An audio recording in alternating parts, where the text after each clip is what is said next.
Hey, what is up guys, it's KKB.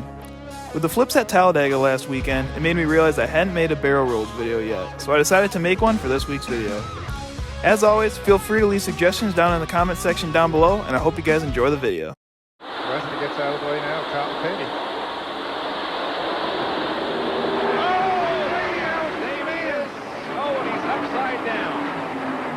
Into the guardrail, side over side, end over end, and Davey Allison has experienced a horrifying crash. Here they come off the corner, and Daryl Waltrip is trying to go by on the inside of Davey Allison, and Davey comes down to try to block that move, and just some contact there, and just as soon as that car touched the grass, it flew. Turned over. Now they're not. Are they required to run the skirts on the right side of the cars here like they do at Daytona and Talladega? I don't believe so, dude. And you can see that once the air got up under the right side of that car, it just flipped it. Kevin Harvick taking an opportunity to fill up here. Just going to be, I think, 2 tires on this stop. This car just loose early on in this race, but they did settle down. Much better straight away. 48 hit, and Jimmy Johnson goes spinning down. Buescher. Oh, man. Chris Buescher on his lid and lands back on his wheels. Caution. Oh, man, we saw 4 wide off the corner over there. I was afraid of this. You'll see it right in there where they're 4 wide coming off the corner. You see the 3 on the outside. That's the 35 Gilliland above the 3. Now McMurray in the 1, the red car, comes up, just brushes Austin Dillon, turns him into the 35. and Dillon gets into Gilliland. Joey Logano turned the 48. And Buescher goes for a big tumble. I didn't think that thing was going to stop rolling there for a second, DW. Goodness. Truex trying to keep the field behind him. Keep it behind you, keep it behind you, keep it behind you. One to go. The white flag is out. They're going to Sauter with a big run. They're crashing. Christopher Bell upside down.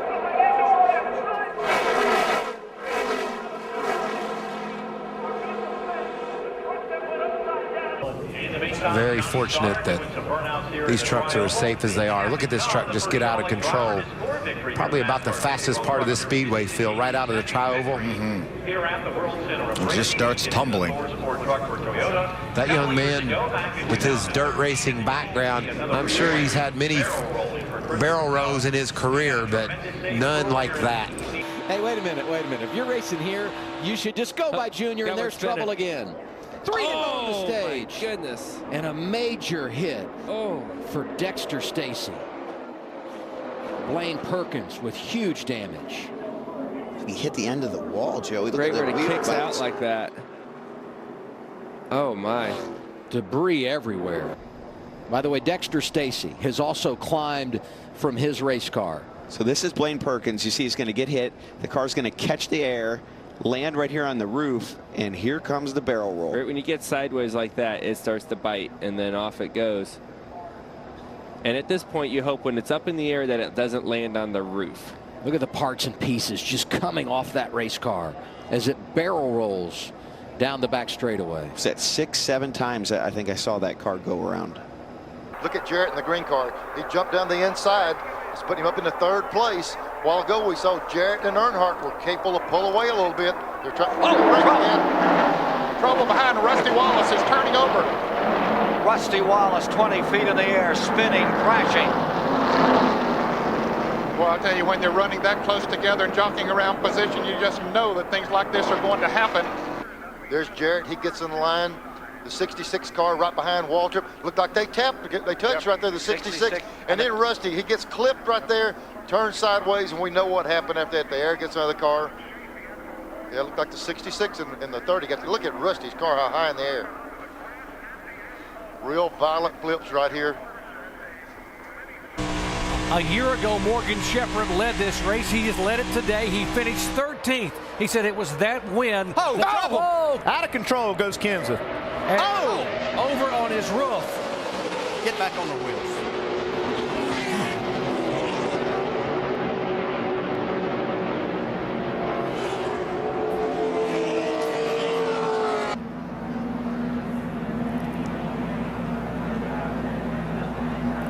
Looked for a minute like he might save it, but then got down there. Golly, this is tough.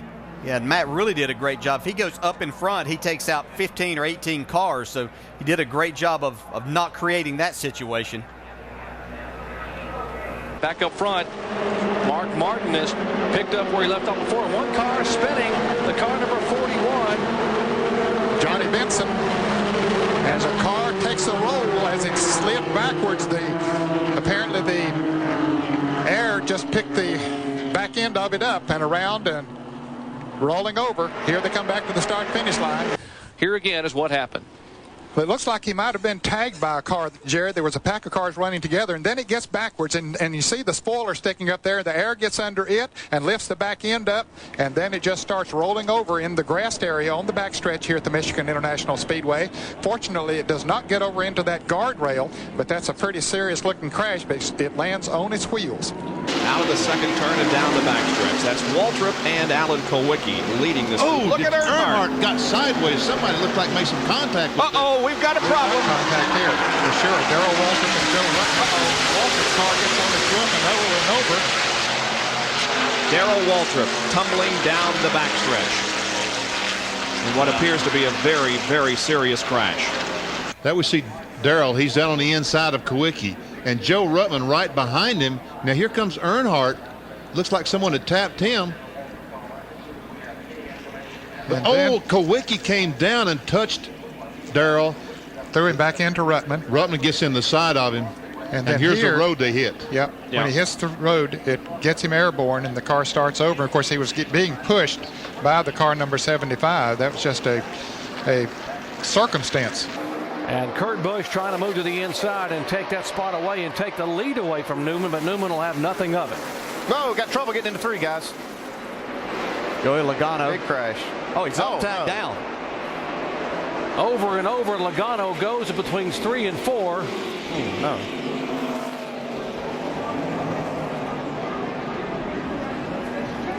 The car will come back to rest on all 4 tires. Really just kind of a stack-up effect.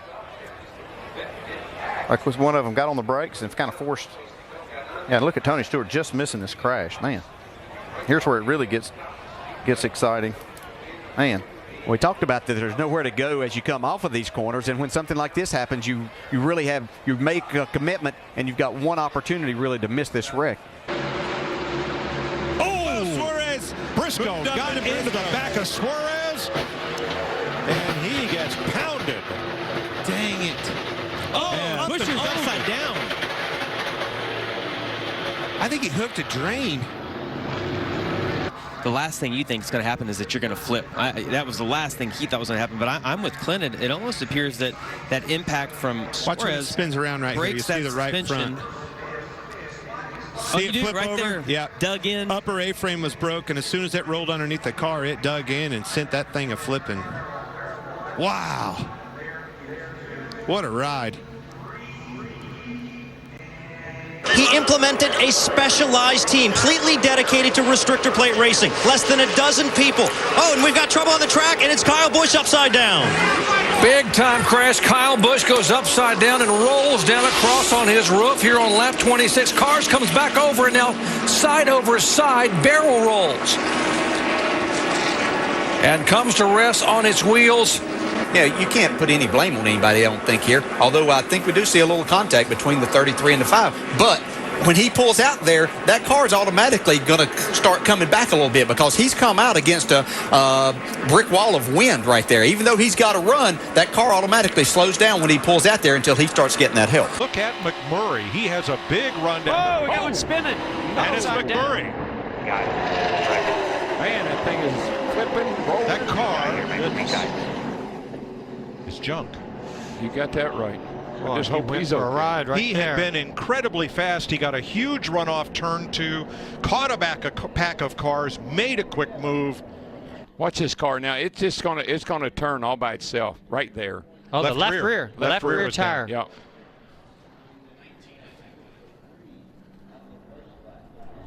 Right over the top of Newman's car. Yeah. Newman and Ty Dillon both with a good bit of damage. And Mike, the 2 fastest cars, the 1 and the 13, were both involved in that accident. That's right. Michael McDowell only his second NASCAR Sprint Cup Series start. He finished 26th at Martinsville. Whoa, whoa, guys, whoa, whoa. Oh, no. Oh, my gosh. I have never seen anything like that in my life. He hit that wall a ton. Oh, my gosh. So you all probably remember 2008 Texas Motor Speedway, my second Cup race in the Cup Series, rookie, and going out to qualifying, single car qualifying. David Gilliland had gone out and had an engine failure just before I went out, so there was some speedy dry on the track, and I got a little bit high in turn 1, got loose, and I went to go to the brake pedal, and the brake pedal wasn't there. The brakes were pulled back, and so I didn't know what to do but just hit the gas. So I smashed the gas, and that was the wrong choice. I should have just rode it out. The car took a hard right into the wall head on, and then barrel rolled about 13 times. And it's so crazy because it plays in my mind slow motion. I can still play it in my mind slow motion. And I remember when it landed on all fours, and I kind of wiggled my toes and moved around a little bit. I realized that I wasn't hurt and climbed out, but the biggest thing that went through my mind was, oh man, I hope I don't get fired. The most respected racing team in stock car racing, the Wood brothers, took one of their own, a Virginian, to drive for them, Elliot Sadler. Elliot's with me now, and I'm sure you've heard the story since yesterday of one of the most dramatic incidents of the 2000 season to date. In turn 1, yesterday afternoon, half hour left in the final practice, you're riding with Elliot Sadler. There's the tire blowing. There's the first time over, second, third. How many times did you go over, Elliot? I think we ended up 12 times before it was all said and done. It's definitely the scariest time of my life, but I tell you what, the Wood brothers built me a great race car as far as being safe. NASCAR did a great job on the specs, and I'm just happy to be here with you fine people today. Here they come off the fourth corner. Ernie Irvan leads them down now. Is he going to win the Winston 500? Jimmy Spencer is second. They come through the tri-oval. Checkered is waving. Ernie Irvan wins, and Rusty spins and gets airborne and flips wildly right at the start-finish line. Very reminiscent of his accident at Daytona. Oh, man. Okay, there's Rusty and Dale Jarrett running side by side. Earnhardt comes down on the inside, trying to draft Rusty and go right out of the picture, and it looks, there he is. Earnhardt right up on the back bumper of Rusty, and he does touch him. That's and why around he goes, and that's one reason that Dale Earnhardt went down there. That's why he was so concerned, because he touched Rusty Wallace to start this situation, it looks like.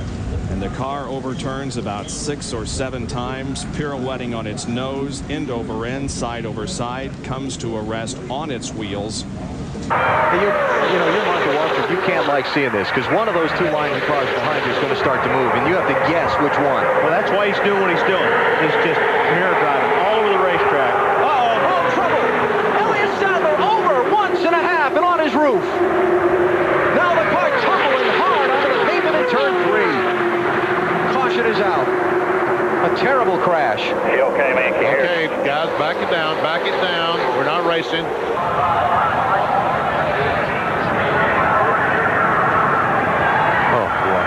Yeah, I mean, one moves and everybody moves pretty much.